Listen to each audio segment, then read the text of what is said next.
নবগ্রামে বজ্রপাতে মৃত্যু একজনের।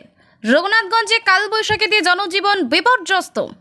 মুর্শিদাবাদে প্রবল কালবৈশাখী তাণ্ডব বজ্রপাতে প্রাণ গেল একজন কৃষকের।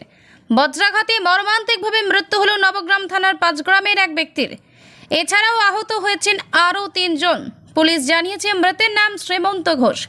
স্থানীয় সূত্রে জানা যায়, প্রত্যেক দিনের মতোই বৃহস্পতিবার বিকেলে গরু ও মহিষ নিয়ে বেলবসিয়া এলাকায় গিয়েছিলেন বেশ কয়েকজন ব্যক্তি।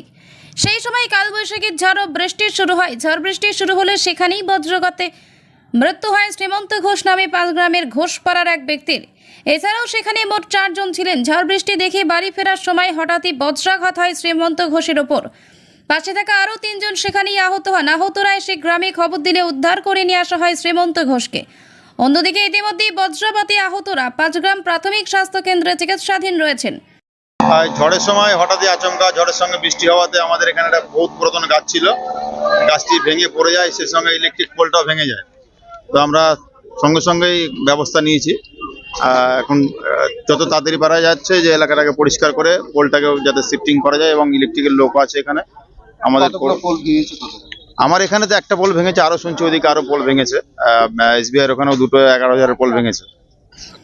অন্যদিকে বৃহস্পতিবার বিকাল থেকেই প্রবল কালবৈশাখী তাণ্ডব রঘুনাথগঞ্জে। রঘুনাথগঞ্জ শহরে বেশ কিছু জায়গায় গাছ পড়ে জনজীবন বিপর্যস্ত হয়ে পড়ে। বৃহস্পতিবার সন্ধ্যার পর যুদ্ধকালীন তৎপরতায় গাছ কাটার কাজ শুরু করা হয়েছে। রঘুনাথগঞ্জ শহরে ইতিমধ্যেই বিদ্যুৎ পরিষেবা বন্ধ হয়ে পড়েছে। রঘুনাথগঞ্জের SBI ব্যাংক মোড়, রবীন্দ্র ভবনের সামনেও জঙ্গিপুর আদালত মোড় এলাকায় গাছ পড়ে জনজীবন বিপর্যস্ত হয়ে পড়েছে।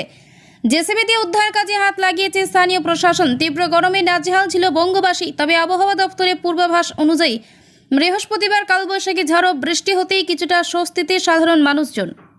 আজকে দেখুন এত বড় গাছ উল্টে গেল, আর এভাবে ইলেকট্রিক তারগুলো সব জেনামেন অবস্থায় রয়েছে।